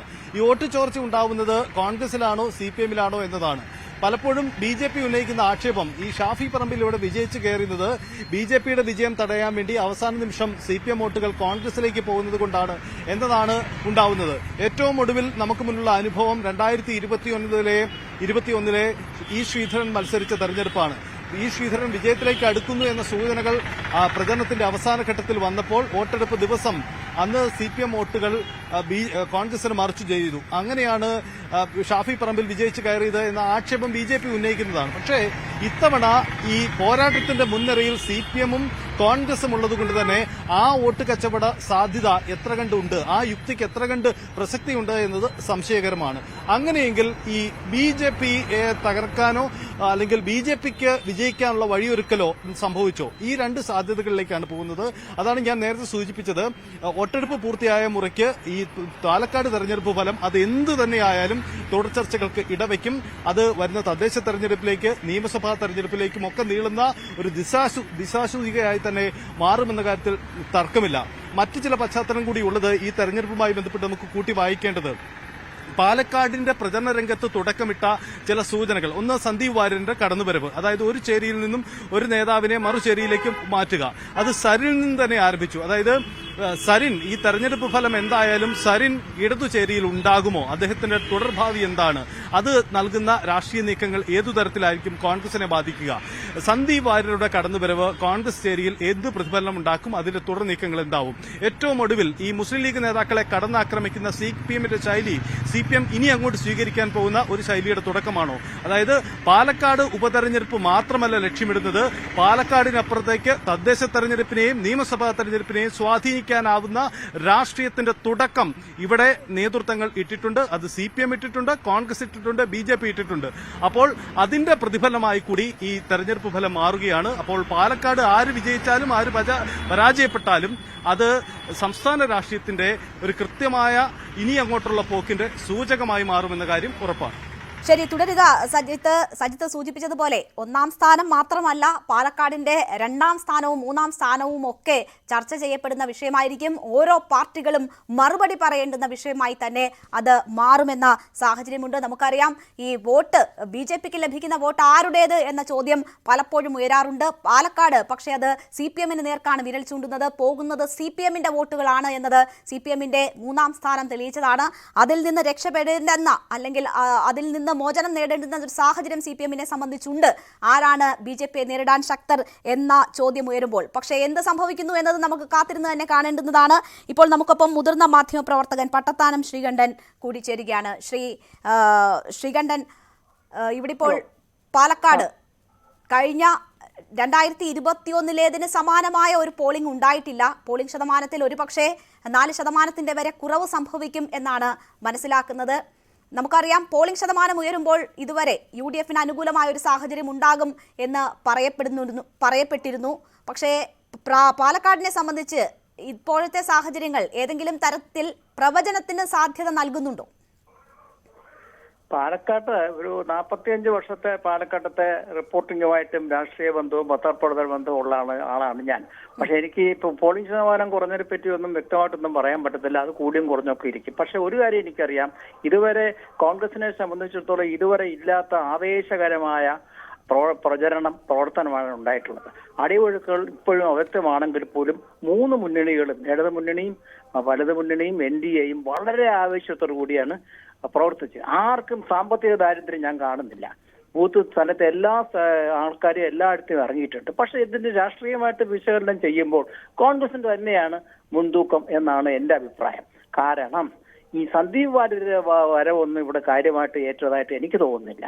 സന്ദീപ് വാര്യർ നല്ല വ്യക്തിയായിരിക്കാം, വാചാലനായിരിക്കാം, വിവരമുള്ള ആളായിരിക്കാം, എന്തോ ആയിക്കോട്ടെ. പക്ഷെ സന്ദീപ് വാര്യരുടെ വരവൊന്നും ഈ ഇത്തവണ കോൺഗ്രസിന് ഗുണം ചെയ്യുന്ന എനിക്ക് അഭിപ്രായമില്ല. പിന്നെ ഡോക്ടർ സരിനും നല്ലൊരു സ്ഥാനാർത്ഥിയാണ്. ഡോക്ടർ സരിൻ നല്ല സ്ഥാനാർത്ഥിയാണെന്ന് ഡോക്ടർ ശശി തരൂരും മറ്റേ മുരളീധരനൊക്കെ പറഞ്ഞിട്ടുണ്ട്. അത് അവരുടെ അഭിപ്രായം എനിക്കറിയേണ്ട കാര്യമില്ല. അവയാണ് നല്ല മിടുക്കനായ സ്ഥാനാർത്ഥിയാണ്. പിന്നെ കൃഷ്ണകുമാറിനെ സംബന്ധിച്ചോളം ഇവിടെ ജനിച്ചു വളർന്ന നഗരസഭയായിട്ട് വളരെ ബന്ധം. ചുരുക്കി പറഞ്ഞ 3 പേരും വളരെ മിടുക്കന്മാരായ സ്ഥാനാർത്ഥികളാണ്. 3 പേരെയും പ്രവർത്തനത്തിന് ഒരു മാന്യവും ഉണ്ടായിട്ടില്ല. അതുകൊണ്ട് പ്രവചനാതീതം തന്നെയാണ്. എങ്കിലും കോൺഗ്രസിനാണ് മുൻതൂക്കം. പക്ഷേ താങ്കൾ നേരത്തെ പറഞ്ഞ മാതിരി ഇവിടെ നടക്കുന്ന ഇലക്ഷൻ ഒന്നും അടുത്ത വരുംകാലങ്ങളൊന്നും ബാധിക്കുന്നതെന്ന് തോന്നുന്നില്ല. കാരണം പാലക്കാട് നിയോജകമണ്ഡലത്തിന് ആദ്യമായിട്ടാണ് ഒരു ഉപതെരഞ്ഞെടുപ്പ് നടക്കുന്നത്. പാലക്കാട് നിയോജകമണ്ഡലം രൂപീകരിച്ചതിന് ശേഷം ഇതുവരെ ഒരു ഉപതെരഞ്ഞെടുപ്പ് ഉണ്ടായിട്ടില്ല. ആ ഉപതെരഞ്ഞെടുപ്പ് ഉണ്ടായ സാഹചര്യവും അത് വേറെ ഷാഫി പുറമെ പോയിട്ടാണോ എന്നൊക്കെ അതൊക്കെ മറ്റൊരു കാര്യം. പക്ഷെ എങ്ങനെ ഇത്തവണ ഒരു പ്രവചനാതീതമാണ്. 3 പേരും ഒന്നിനൊന്ന് 30-നൊപ്പം ആര് മുന്നിലും ആര് പിന്നിലെന്ന് പറയാൻ പോയതാണ് എന്റെ ശ്രീ പട്ടത്താനം ശ്രീകണ്ഠൻ, നമ്മൾ കേരളം തന്നെ കണ്ടതാണ് ആ പ്രചരണ രീതികൾ. ഓരോ പാർട്ടികളും ഒരു തന്ത്രം ഒരു പാർട്ടി മെനഞ്ഞാൽ മറുതന്ത്രത്തിലൂടെ അതിനെ വെട്ടുന്നത് നമ്മൾ കണ്ടതാണ്. സ്ഥാനാർത്ഥി നിർണയത്തിൽ ഉൾപ്പെടെ ഒക്കെ ആ ചടുലത നമ്മൾ ഓരോ പാർട്ടികളിലും കണ്ടു. പക്ഷേ ഇപ്പോൾ ഇവിടെ സൂചിപ്പിക്കപ്പെടുന്നത് കെ സുരേന്ദ്രൻ പോളിംഗ് അവസാനിക്കുമ്പോൾ നടത്തിയിട്ടുള്ളൊരു പരാമർശം UDF 3-ാം സ്ഥാനത്തേക്ക് പോകുമെന്നതാണ്. അപ്പോൾ അത് വോട്ട് കച്ചവടം, വോട്ട് മറിക്കലുമായി ബന്ധപ്പെട്ടുള്ള ചർച്ചകൾ വീണ്ടും സജീവമാക്കുന്ന ഒരു സാഹചര്യമുണ്ട്. ഈ ഇപ്പോൾ പോൾ ചെയ്തിട്ടുള്ള 70.51% വോട്ട്, അതിൽ ഓരോ മുന്നണിക്കുമുള്ള വോട്ട് അവരവർക്ക് തന്നെ കിട്ടും എന്ന് നമുക്ക് ഈ ഘട്ടത്തിൽ പറയാൻ പറ്റുമോ? അത് പറയാൻ പറ്റത്തില്ല. ഇപ്പൊ ഉദാഹരണം തൃശ്ശൂരില് പ്രതാപൻ 1-ാം സ്ഥാനത്തായിരുന്ന പ്രതാപൻ മുരളീധരൻ 3-ാം സ്ഥാനത്തേക്കായി. പിന്നെ സുരേന്ദ്രൻ പറഞ്ഞിരുന്ന മുഖവിലേക്ക് എടുക്കേണ്ട പരീക്ഷ ഒരു വോട്ട് മറിക്കലിന്റെ സാധ്യത താങ്കളും കാണുന്നുണ്ടോ അവിടെ? എങ്ങനെ വോട്ട് മറിക്കലിന്റെ സാധ്യത താങ്കൾ കാണുന്നുണ്ടോ? ആ വോട്ട് മറിക്കുന്ന സാധ്യത ഞാനും കാണുന്നുണ്ട് കേട്ടോ. അത് തീർച്ചയായിട്ടും സാധ്യത വോട്ട് മറിക്കുന്ന സാധ്യത എവിടെയും കാണുന്നുണ്ട്. അത് കോൺഗ്രസ് അല്ല, CPM-ഉം BJP-യും തമ്മിൽ വോട്ട് മറിക്കുന്ന സാധ്യത ഞാൻ കാണുന്നുണ്ട്. യാതൊരു സംശയമില്ല കാര്യം. തൃശ്ശൂരിൽ കണ്ട കാഴ്ച ഇവിടെ ആവർത്തിച്ചോടുന്നില്ല കേട്ടോ. അങ്ങനെയാണെങ്കിൽ അതാണ് കെ സുരേന്ദ്രന്റെ ആത്മവിശ്വാസം എന്ന് സംശയിക്കേണ്ടി വരും അല്ലേ? അങ്ങനെ വരുന്നു, അതും അങ്ങനെ വന്നുകൂടുന്നില്ല കേട്ടോ. ഈ CPM-ഉം BJP-യും തമ്മിൽ വോട്ട് കച്ചവടം നടത്തിക്കൂടുന്നില്ല. തൃശ്ശൂരിൽ അവർ നടത്തിയ കച്ചവടം പാലക്കാട്ട് അതിന്റെ ഒരു ആവർത്തനം ഉണ്ടായിക്കൂടുന്നൊന്നും എനിക്ക് പറയാൻ പറ്റില്ല. അങ്ങനെ 100% വിശ്വസിക്കുന്നില്ലെങ്കിൽ പോലും അങ്ങനെ ഉണ്ടായിക്കൂടുന്നില്ല. ഇപ്പോൾ നഗരസഭാ പരിധിയിൽ 2% വോട്ട് കൂടിയിട്ടുണ്ട് ഇപ്പോൾ എന്നാണ് മനസ്സിലാക്കുന്നത്. അതേസമയം കണ്ണാടിയിലും മാത്തൂരിലും 2% കുറവും വന്നിട്ടുണ്ട് എന്ന് പറയുന്നു. അത് കുറവ് വന്നിട്ടുണ്ട്. അതൊക്കെ അവര് വേറെ തരത്തിൽ മേക്കപ്പ് ചെയ്യും. പക്ഷെ അത് പ്രത്യേക സാഹചര്യത്തിൽ കുറഞ്ഞു വന്നാൽ രാഷ്ട്രീയ വൈരാഗ്യം കൊണ്ടോ രാഷ്ട്രീയ വിരോധം കൊണ്ടോ ഒന്നും വരാത്തതല്ല. അതിങ്ങനെ എപ്പോഴും കൂടിയും കുറഞ്ഞും നിൽക്കാറുണ്ട്. അത് വലിയ കാര്യമൊന്നുമില്ല. കഴിഞ്ഞിടത്ത് വളരെ ആവേശകരമായ മെട്രോ മാൻ ശ്രീധരൻ മനസ്സിലേക്ക് വളരെ ആവേശകരമായിരുന്നു. അതുകൊണ്ട് അതൊന്നും കണക്ക് കൂട്ടാൻ പറ്റും. എങ്ങനെ ഇവിടെ ഇത്തവണ ഈ വോട്ട് മറിക്കാൻ സാധ്യതയുണ്ടെന്ന് തന്നെയാണ് ഞാൻ വിചാരിക്കുന്നത്. ഇവിടെ BJP-യോ CPM-ഓ ജയിക്കുകയാണെങ്കിൽ അവിടെ ഒരു വോട്ടിംഗ് ഉറപ്പുണ്ടെന്ന് ഞാൻ കണ്ണടച്ചുകൊണ്ട് തന്നെ പറയുന്നു. ഇതിപ്പോ അതിനുള്ള സാധ്യത ആർക്കാണ് കൂടുതൽ? CPM-നെ സംബന്ധിച്ച് കോൺഗ്രസിൽ നിന്ന് അടർത്തിയെടുത്ത ഒരു സ്ഥാനാർത്ഥിയെ അവർ നിർത്തുകയാണ്. കോൺഗ്രസിൽ നിന്ന് കൂടി ഉള്ള വോട്ടുകൾ കിട്ടുമെന്ന് പ്രതീക്ഷിച്ചുകൊണ്ട് നിർത്തിയതാണ്. അവരെ സംബന്ധിച്ച് വോട്ട് മറിച്ച് BJP-ക്ക് കൊടുക്കുക എന്നത് ഈ ഘട്ടത്തിൽ സാധ്യമാകുന്നതാണോ? അത് അങ്ങനെയൊന്നും ഇല്ല. എങ്കിലും അങ്ങനെ വോട്ട് മറിക്കാം. പലതരത്തിലും ഇതുണ്ട്. പിന്നെ മാങ്കൂട്ടത്തിൽ വന്ന് അദ്ദേഹം ഇവിടുത്തുകാരനല്ല എന്നൊരു പ്രചാരണമുണ്ട്. അതൊന്നും കോൺഗ്രസിൽ അത് ഏറ്റിട്ടില്ലെങ്കിൽ അങ്ങനെയൊക്കെ പലതും മുറിമുറുപ്പുകളൊക്കെ ഉണ്ട്. എല്ലാ പാർട്ടിയിലും മുറിമുറുപ്പുകളുണ്ട്. BJP-യെ സംബന്ധിച്ചോളം ആദ്യം RSS സജീവമല്ലായിരുന്നെങ്കിൽ അവസാനം RSS സജീവമായി. RSS മാറി നിൽക്കുന്നു എന്നായിരുന്നു ഒരു ആരോപണം. ശോഭാ സുരേന്ദ്രന് പ്രതീക്ഷിച്ചാണെന്നൊക്കെ പറഞ്ഞെങ്കിൽ ഇപ്പൊ ഞാൻ അതാ പറഞ്ഞ ആദ്യം ഒരു മാന്യമായിരുന്നെങ്കിൽ അവസാനം 3 മുന്നണികളും ഒപ്പത്തിനൊപ്പം ആര് മുന്നിൽ ആര് പിന്നിലെന്ന് പറയാൻ തരത്തിൽ പ്രവർത്തിച്ചിട്ടുണ്ടായിരുന്നു. വോട്ടുമറി നടക്കാനുള്ള സാധ്യത ഞാൻ തള്ളിക്കളയുന്നില്ല കേട്ടോ. തീർച്ചയായിട്ടും അതും കൂടെ കണ്ടായിരിക്കാം സുരേന്ദ്രൻ അങ്ങനെ പറഞ്ഞത്. ഒരുപക്ഷെ BJP 3-ാം സ്ഥാനത്തേക്ക് പോകുന്ന ഒരു സാഹചര്യം പാലക്കാട് ഉണ്ടാകുമോ? അതിനും പറയാൻ പറ്റത്തില്ല. അതിനും സാധ്യതയുണ്ട്. BJP പോകാനുള്ള സാധ്യതയുണ്ട്. കഴിഞ്ഞ തവണ BJP രണ്ടാം സ്ഥാനത്തായിരുന്നെങ്കിലും CPM 3-ാം സ്ഥാനത്താണ്. പക്ഷെ BJP 3-ാം സ്ഥാനത്ത് പോകാൻ സാധ്യത ഇല്ലെന്നും എനിക്ക് പറയാൻ പറ്റത്തില്ല. അതിനുള്ള സാധ്യതയുണ്ട്. പിന്നെ ഈ വോട്ട് മറിയലും അടിയൊഴുക്കുകളും അവ്യക്തമാണ് കേട്ടാ. 3 പാർട്ടിയുടെ അടിയൊഴുക്കുകൾ അവ്യക്തമാണ്. പക്ഷെ ഒരു കാര്യം, ഇത്രയും ആവേശകരമായ ഒരു പ്രവർത്തനം ഒരു തെരഞ്ഞെടുപ്പിൽ ഞാൻ കണ്ടിട്ടില്ല. 3 മുന്നണികൾ ഇപ്പൊ എന്റെ വീട്ടിൽ തന്നെ എല്ലാ പാർട്ടികളും 3-4 പ്രാവശ്യം വന്നിട്ടുണ്ട്. ഞാൻ കോൺഗ്രസിന്റെ ആ വീക്ഷണത്തിന്റെ റിപ്പോർട്ടർ ആയിരുന്നു എന്നറിയാം. കോൺഗ്രസ് ആയെങ്കിലും അതുകൊണ്ട് എല്ലാവരും വളരെ സജീവമായിരുന്നു. ആ സജീവതയുടെ ആഴവും അടിയൊഴുക്കുമാണ് ഇപ്പോഴും വ്യക്തമല്ലാത്തത്. ശരി, എന്തായാലും പതിറ്റാണ്ടുകളുടെ എപ്പോ പറഞ്ഞു പൂർത്തിയാക്കിക്കോളൂ സാർ. ഓക്കെ. ഹലോ, മതിയല്ലോ പോരെ? ഓക്കെ. ശ്രീ പട്ടത്താനം ശ്രീകണ്ഠനാണ്, മുതിർന്ന മാധ്യമപ്രവർത്തകൻ. പതിറ്റാണ്ടുകളായി പാലക്കാടിനെ മാധ്യമപ്രവർത്തകൻ എന്ന നിലയിൽ കൂടി അറിയുന്ന വ്യക്തിയാണ്. ഇതുപോലെ ഒരു പ്രചരണം പാലക്കാട് കണ്ടിട്ടില്ല എന്നതാണ് അദ്ദേഹം പറയുന്നത്. അതേസമയം അടിയൊഴുക്കുകൾ ഉണ്ടാകാനുള്ള സാഹചര്യം, വോട്ട് മറിക്കാനുള്ള സാഹചര്യം അവിടെ നിലനിൽക്കുന്നു. ഇപ്പോഴും സസ്പെൻസ് ഒളിപ്പിക്കുന്നു പാലക്കാട്. പോളിംഗിന് ശേഷവും ഒരു തരത്തിലും പാലക്കാടിന്റെ മനസ്സ് പ്രവചിക്കാൻ കഴിയുന്നതല്ല എന്ന് ചൂണ്ടിക്കാട്ടുകയാണ് അദ്ദേഹം. നമുക്ക് തിരിച്ചെത്താം. സജിത്തും മറ്റ് അതിഥികളും തുടരുന്നു ഇടവേളയ്ക്ക് ശേഷം.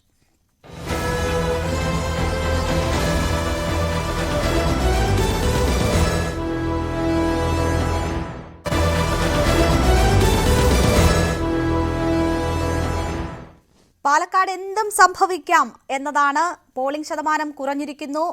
ഒരു പക്ഷേ BJP 3ാം സ്ഥാനത്തേക്ക് എത്തുന്ന ഒരു സാഹചര്യവും ഉണ്ടായേക്കാം എന്നതാണ് മുതിർന്ന മാധ്യമപ്രവർത്തകൻ നമ്മളോട് സംസാരിച്ചത്. ശ്രീ പട്ടത്താനം ശ്രീകണ്ഠൻ.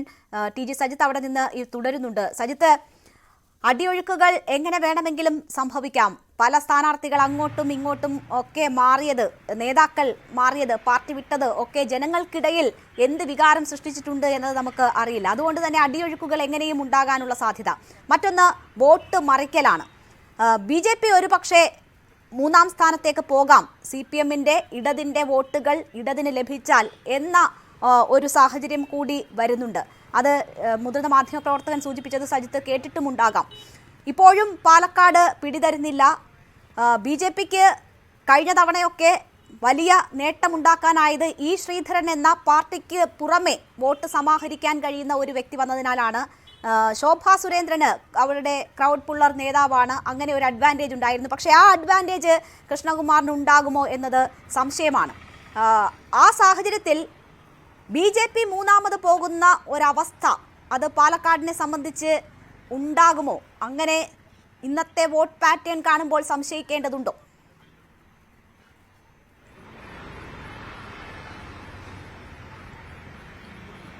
BJP 3ാം സ്ഥാനത്തേക്ക് പോകുമോ ഇല്ലയോ എന്ന കാര്യത്തിൽ നമുക്ക് ഇപ്പോൾ ഒരു പ്രവചനം അസാധ്യമാണെന്ന് ഞാൻ കരുതുന്നു. കാരണം അത് തെരഞ്ഞെടുപ്പിന്റെ ട്രെൻഡുകൾ വെച്ച് ഏതെങ്കിലും കക്ഷിയുടെ 2ാം സ്ഥാനം 3ാം സ്ഥാനം പരിഗണിച്ച് പറയുക അസാധ്യമാണ്. എന്നാൽ ചില സാധ്യതകൾ നമുക്ക് പങ്കുവയ്ക്കാം. അതായത് BJPയെ സംബന്ധിച്ച് അവരുടെ ഏറ്റവും സംഘടനാ സംവിധാനം ഏറ്റവും ശക്തമായി ഉപയോഗപ്പെടുത്തിയ നാളുകളാണ്. വിവാദ വിഷയങ്ങൾ നിരവധി കടന്നുവന്നു. ഏറ്റവും ഒടുവിൽ അത് സന്ദീപ് വാര്യരുടെ കൂറുമാറ്റം, അവരുടെ വിവാദങ്ങൾ കടന്നുവന്നെങ്കിൽ കൂടിയും അവരുടെ സംഘടനാ സംവിധാനം ഏറ്റവും ശക്തമായി ഉപയോഗപ്പെടുത്താൻ കഴിഞ്ഞു. RSSന്റെ സംഘടനാ ബലം അത് BJPക്ക് പാലക്കാട് മുതൽക്കൂട്ടാണ്. ഇത്തവണ RSSനെ ഒപ്പം നിർത്താൻ കഴിഞ്ഞു എന്നത് നേട്ടമായി തന്നെ അവർ കരുതുന്നുണ്ട്. RSSുമായി ചില അഭിപ്രായ ഭിന്നതകളും പ്രശ്നങ്ങളും ഉണ്ടായിരുന്നു. പക്ഷേ അത് പരിഹരിച്ച് ഒപ്പം നിർത്താൻ കഴിഞ്ഞു. അതുകൊണ്ട് ആ വോട്ട് ചോർച്ച ഉണ്ടായിട്ടില്ല എന്ന് തന്നെയാണ് അവർ കരുതുന്നത്. അതാണ് BJP നേതൃത്വം മുന്നോട്ട് വയ്ക്കുന്ന ഒരു കോൺഫിഡൻസിന്റെ അടിസ്ഥാനവും. പക്ഷേ ജയം നിർണ്ണയിക്കുന്നതിൽ മറ്റ് 2 കക്ഷികൾക്കിടയിലുള്ള വോട്ട് വ്യതിയാനത്തിന്റെ കണക്കുകൂടി ബാധിക്കപ്പെടുമെന്നതാണ് പ്രധാനപ്പെട്ട കാര്യം. ഇവിടെ നിലവിൽ കോൺഗ്രസിന്റെ സിറ്റിംഗ് സീറ്റാണ്. അതുകൊണ്ട് തന്നെ കോൺഗ്രസിന്റെ സാധ്യതകളെക്കുറിച്ച് പറഞ്ഞാൽ അവിടെ കോൺഗ്രസിനെ സംബന്ധിച്ച് ഷാഫി പറമ്പിൽ എന്ന ഒരു വ്യക്തിയുടെ വ്യക്തിപ്രഭാവം, ആ വ്യക്തിപ്രഭാവത്തിന്റെ അടിസ്ഥാനത്തിലാണ് വിജയിച്ചു കയറിയത്. നമുക്കറിയാം KK ദിവാകരനെ മറികടന്നുകൊണ്ട് ഷാഫി പറമ്പിൽ ഇവിടെ വിജയിച്ചു കയറുന്നത് അന്നുണ്ടായ രാഷ്ട്രീയ സാഹചര്യത്തിനപ്പുറം ഷാഫി പറമ്പിൽ അന്ന് നടത്തിയ മുന്നേറ്റമാണ്. അത് വ്യക്തിപ്രഭാവം പിന്നീടുള്ള 3 തെരഞ്ഞെടുപ്പുകളിലും അദ്ദേഹത്തിന് നിലനിർത്താനും അത് കൊണ്ടുപോകാനും കഴിഞ്ഞു. അപ്പോൾ ഷാഫിക്ക് ശേഷം ആരെ എന്ന ചോദ്യത്തിന് രാഹുൽ മാങ്കൂട്ടം എന്ന പേരിനെ പരിഗണിക്കപ്പെടുമ്പോൾ അതുണ്ടാക്കിയ ആശയക്കുഴപ്പം, രാഹുൽ ജില്ലയ്ക്ക് പുറത്തുള്ളയാളാണ്, ഷാഫിയുടെ തുടർച്ച അവകാശപ്പെടാൻ കഴിയില്ല തുടങ്ങിയ വിവാദങ്ങളാണ്. ആ ഉത്തരവാദിത്തം ഏറ്റെടുത്ത് എന്തായാലും ഷാഫി പറമ്പിൽ പ്രചരണത്തിന്റെ തുടക്കം തൊട്ട് അവസാനം വരെ ഒപ്പം നിന്ന് ഷാഫി നയിച്ച തെരഞ്ഞെടുപ്പ്, സാങ്കേതികമായ സ്ഥാനാർത്ഥി ഷാഫി അല്ലെങ്കിൽ കൂടിയും ഷാഫി പറമ്പിൽ തന്നെയാണ് അദ്ദേഹത്തിന്റെ ഒരു പ്രിവിലേജ് ഇഷ്യൂ ആയി ഇത് ഏറ്റെടുത്ത് നടത്തിയിട്ടുള്ളത്. അതുകൊണ്ട് നിലവിൽ സിറ്റിംഗ് സീറ്റിന്റെ അവകാശവാദിയായ കോൺഗ്രസ് അതിൽ നിന്ന് എത്ര കണ്ട് മുന്നോട്ട് പോയി എന്ന ചോദ്യമാണ്. 3000-ൽ പരം വോട്ടുകളുടെ വിജയമാണ് കഴിഞ്ഞ തവണ ഷാഫിക്കുണ്ടായത്. ആ വോട്ടിൽ ഇത്തവണ വെല്ലുവിളി ഉയർത്തുന്ന ഘടകങ്ങൾ 2 ഒന്ന്, ഇത്തവണ CPM സരിനെ പോലെ ഒരാളെ സ്വതന്ത്ര സ്ഥാനാർത്ഥിയായി അവതരിപ്പിക്കുന്നത് പരമ്പരാഗത ഇടതു വോട്ടുകൾ കോൺഗ്രസിന് ലഭ്യമായിരുന്നു എന്നത് കിട്ടാതെ പോകാനുള്ള ഒരു സാധ്യത. മറ്റൊന്ന്, ഈ രാഹുൽ മാങ്കൂട്ടം സ്ഥാനാർത്ഥിയായി വരുമ്പോൾ അത് ജില്ലയ്ക്ക് പുറത്തുള്ള സ്ഥാനാർത്ഥി നിവേജ് സ്വന്തം പാർട്ടിയിൽ തന്നെ ഉണ്ടാകാൻ സാധ്യതയുള്ള ഭിന്നത, വോട്ടർമാർ എത്ര കണ്ട് ഉൾക്കൊള്ളും എന്ന ആശയക്കുഴപ്പം. ഇതാണ് ഈ രണ്ട് പ്രതിസന്ധിയാണ് രാഹുലിനെ പോലെ ഒരാളെ ഇത്തവണത്തെ തെരഞ്ഞെടുപ്പിൽ അവതരിപ്പിച്ചപ്പോൾ കോൺഗ്രസ് നേരിട്ടിരുന്ന പ്രതിസന്ധി. അങ്ങനെ ആ ഒരു നഷ്ടം, അതിലൂടെ ഉണ്ടാവുന്ന നഷ്ടം മറുചേരിക്ക് BJPക്ക് നേട്ടമായി മാറിയാൽ അത് സ്വാഭാവികമായും ഫലത്തെ ഒരുപക്ഷെ സ്വാധീനിച്ചേക്കാം. അങ്ങനെയെങ്കിൽ അവിടെ BJPക്ക് നേട്ടമുണ്ടാവാനുള്ള സാധ്യതയുണ്ട്. മറിച്ച് BJP 3ാം സ്ഥാനത്ത് പോകുമോ എന്ന ചർച്ചയിലേക്ക് വരുമ്പോൾ BJPക്ക് 3ാം സ്ഥാനത്തേക്ക് പോകാനുള്ള സാധ്യത നമുക്ക് കാണാൻ കഴിയുന്നത് എങ്ങനെയാണ്? ഒരുപക്ഷെ രാഹുൽ മാങ്കൂട്ടം അദ്ദേഹം 1ാം സ്ഥാനത്തേക്ക് വരികയും അവിടെ മികച്ച രീതിയിൽ അദ്ദേഹം സ്കോർ ചെയ്യുകയും ചെയ്തു. എന്നാൽ 1ാം സ്ഥാനത്തേക്ക് രാഹുൽ മാങ്കൂട്ടമോ അതല്ലെങ്കിൽ പി സരിനോ മുന്നോട്ട് വന്ന് സ്കോർ ചെയ്യുകയും ചെയ്തു. ഇടതുപക്ഷം അവരുടെ പരമ്പരാഗത വോട്ടുകൾക്കപ്പുറമുള്ള വോട്ടുകൾ സമാഹരിക്കുക, ആ വോട്ട് സമാഹരിക്കുന്നത് BJP ക്യാമ്പിൽ നിന്നുള്ള വോട്ടുകളാണെങ്കിൽ മാത്രമേ BJP 3ാം സ്ഥാനത്ത് പോകുന്നു എന്ന കണക്കിന്റെ സാധ്യത നമുക്ക് പരിഗണിക്കാൻ കഴിയൂ. ശ്രദ്ധിക്കേണ്ട ഒരു കാര്യം, ഇടതുപക്ഷവും UDFും സമാഹരിക്കുന്ന കൂടുതൽ വോട്ടുകൾ BJPയുടെ പരമ്പരാഗത വോട്ടുകളിൽ നിന്ന് സമാഹരിക്കപ്പെട്ടാൽ അത് BJPയുടെ 3ാം സ്ഥാനത്തേക്ക് പോകുന്ന വഴിവെച്ചേക്കാം. മറ്റ് മോശം ഘടകങ്ങളൊന്നും, അതായത് മറ്റു കാരണങ്ങൾക്കൊന്നും BJPയുടെ വോട്ടുകൾ നഷ്ടപ്പെടുന്ന ഘടകങ്ങളൊന്നും ഇത്തവണ ഇവിടെ പ്രവർത്തിച്ചിട്ടില്ല എന്ന് വേണം നമുക്ക് ഇവിടുത്തെ ഒരു പ്രചരണകാലത്തെ അനുഭവത്തിൽ കണക്കിലെടുത്തുകൊണ്ട് നമുക്ക് വിലയിരുത്തുമ്പോൾ കരുതേണ്ടത്. അപ്പോൾ രേണുക സൂചിപ്പിച്ചതുപോലെ എന്തുകൊണ്ട് BJP 3ാം സ്ഥാനത്തേക്ക് പോകാൻ സാധ്യതയുണ്ടെന്ന ചോദ്യത്തിന് ഉത്തരം അങ്ങനെയാണ്. UDFന്റെയും ഇടതുപക്ഷത്തിന്റെയും പരമ്പരാഗത വോട്ടുകളെ BJP സ്വാധീനിച്ചാൽ അത് BJPയുടെ നേട്ടമായി മാറുകയും അതേസമയം BJPയുടെ വോട്ടുകളെ ഇടതുപക്ഷവും UDFും സ്വാധീനിക്കപ്പെട്ടാൽ അത് BJPയുടെ നഷ്ടമായി മാറാനുള്ള സാധ്യതയുണ്ട്. അങ്ങനെയെങ്കിൽ ഒരുപക്ഷെ 3ാം സ്ഥാനത്തേക്ക് BJP സ്ഥാനാർത്ഥി. എന്തായാലും വോട്ടിംഗ് ശതമാനത്തിലെ കുറവ് മുന്നണികൾക്ക് ആശങ്ക സൃഷ്ടിക്കുന്നുണ്ട്. കൂട്ടലും കിഴിക്കലും ഒക്കെ തുടങ്ങുന്നുണ്ട്. പിരായിരിയിൽ ഉൾപ്പെടെ വോട്ട് കുറഞ്ഞത് UDF ക്യാമ്പിനെ ആശങ്കപ്പെടുത്തുന്ന ഒരു സാഹചര്യവുമുണ്ട്. നമുക്ക് കാത്തിരിക്കാം എന്താകും പാലക്കാടിന്റെ ഫലം എന്ന് അറിയാൻ. ഇന്ന് പാലക്കാട് പോളിംഗ് ദിവസമുണ്ടായ ചില റിപ്പോർട്ടുകളിലേക്ക് കൂടി പോകണം. പാലക്കാട് ഉപതെരഞ്ഞെടുപ്പ് പോളിംഗ് 186 ബൂത്തുകളിലും അവസാനിച്ചു. പോളിംഗ് കഴിഞ്ഞപ്പോൾ 70.51% രേഖപ്പെടുത്തിയിട്ടുള്ളത്.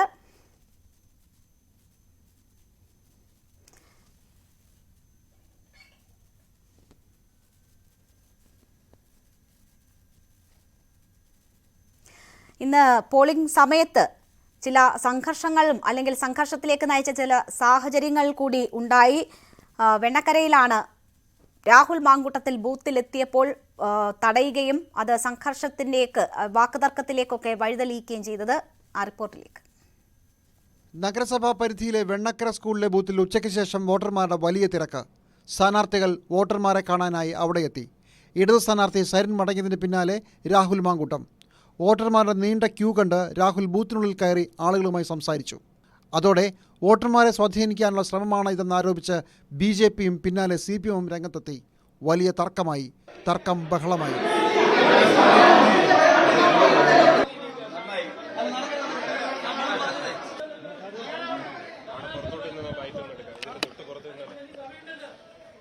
പോളിംഗ് സ്റ്റേഷന് മുന്നിൽ 3 ഭാഗത്തെയും പ്രവർത്തകർ സംഘടിച്ചെത്തി. UDF ബോധപൂർവം പ്രശ്നങ്ങൾ ഉണ്ടാക്കുന്നുവെന്ന് LDFും BJPയും.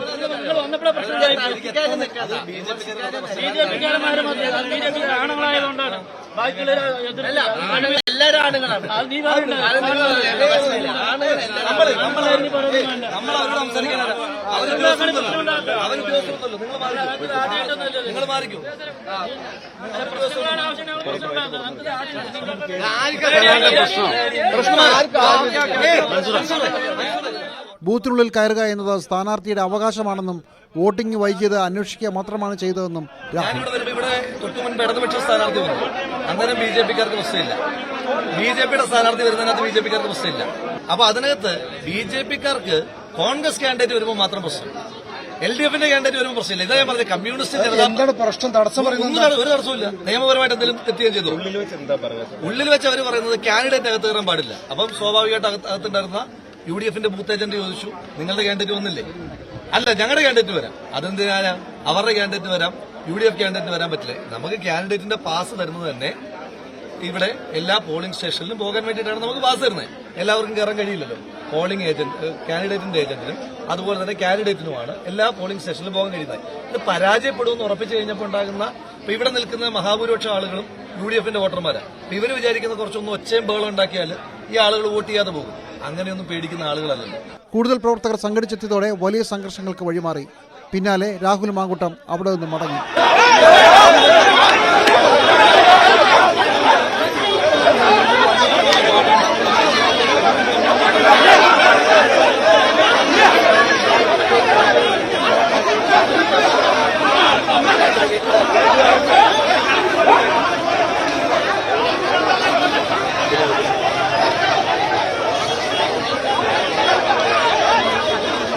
പരാജയഭീതി കൊണ്ട് UDF പ്രശ്നങ്ങൾ ഉണ്ടാക്കുന്നുവെന്ന് ഇടത് സ്ഥാനാർത്ഥി. UDFന്റെ ഔട്ട് പോസ്റ്റുകൾ 150 ബൂത്തുകളിലെ പകുതിയിലേറെ ഔട്ട് പോസ്റ്റുകളിൽ ആളിരിക്കാനില്ല. UDFകാർക്ക് കാര്യം മനസ്സിലായി, നിർത്തിപ്പോയി പണി. ഇതിന്റെ എല്ലാം ചുരുക്ക് തീർക്കുന്നതിന് വേണ്ടി സ്ഥാനാർത്ഥി സ്വയം ഒരു അനുകമ്പ ഉണ്ടാക്കിയെടുക്കാൻ അവസാന മണിക്കൂറുകൾ കാണിച്ച രാഷ്ട്രീയ നാടകമാണ്. പാലക്കാട്ടെ 150 ബൂത്തുകളിൽ സ്ഥാനാർത്ഥിക്ക് കയറാൻ വേണ്ടി ഇത്തരത്തിലൊരു പാസ് ഇഷ്യൂ ചെയ്തിട്ടുണ്ട്. സ്ഥാനാർത്ഥിയുടെ ചീഫ് ഇലക്ഷൻ ഏജന്റിനും ഈ ഒരു പാസ് ഉപയോഗിച്ച് കയറാം. ഇവിടെ സ്ഥാനാർത്ഥിയുടെ കൂടെ പരിവാരങ്ങളാണ് സകല ബൂത്തുകളിലും കയറിയിറങ്ങിയത്. ഞാൻ സ്ഥാനാർത്ഥിയെ കുറ്റം പറയില്ല. ബൂത്ത് ഏതാ, ബൂത്തിന്റെ മേൽവിലാസം ഏതാണെന്ന് അറിയില്ല. 4-5 വണ്ടികളിൽ ഇങ്ങനെ ചീറിപ്പാഞ്ഞു വരും, വണ്ടി നിർത്തും, കന്നഡ സിനിമാ സ്റ്റൈലിൽ വന്നിറങ്ങും, എല്ലാവരും കൂടി ഇടിച്ചു കയറും. വോട്ട് ചോദിക്കുമ്പോൾ അത് ചെയ്യാം. ഒരാൾക്കൂട്ടത്തെ സൃഷ്ടിക്കുന്നതിന് വേണ്ടി വോട്ട് ചോദിക്കുന്നതിന് ആ ഗിമ്മിക്കൊക്കെ വർക്കൌട്ട് ആവും. ഇത് പക്ഷേ ആർക്ക് കയറാം, ആർക്ക് കയറാൻ പറ്റില്ല എന്നുള്ള നിയമമുള്ള ഇടങ്ങളാണ്. പ്രവർത്തകരെ അനുനയിപ്പിക്കാൻ കൂടുതൽ പോലീസ് രംഗത്തെത്തി. 1 മണിക്കൂറോളം നീണ്ട സംഘർഷത്തിനൊടുവിൽ പ്രവർത്തകർ പിന്മാറി. പോളിംഗ് നടപടികൾ പിന്നീട് സുഗമമായി മുന്നോട്ട് പോയി. ന്യൂസ് 18 പാലക്കാട്. രാഹുൽ മാങ്കൂട്ടത്തിൽ പോളിംഗ് ബൂത്തിലെത്തി വോട്ട് സ്വാധീനിക്കാൻ ശ്രമിച്ചുവെന്ന് ആരോപിച്ചാണ് BJPയും CPM ഒക്കെ രംഗത്തെത്തിയതും സംഘർഷങ്ങൾക്ക് ഇടവെച്ചതും. എന്തായാലും പോളിംഗ് കുറഞ്ഞത് വലിയ ആശങ്കകൾക്ക് വഴിവെക്കുന്നുണ്ട്, വലിയ തരത്തിലുള്ള ചർച്ചകൾക്കും വഴിവെക്കുന്നുണ്ട്. കൂടുതൽ പ്രതികരണങ്ങൾ വരും മണിക്കൂറുകളിൽ നമ്മൾ പ്രതീക്ഷിക്കുകയാണ്. ഇടവേളയ്ക്ക് ശേഷം അടുത്ത വാർത്താ ബുള്ളറ്റിൻ കാണാം.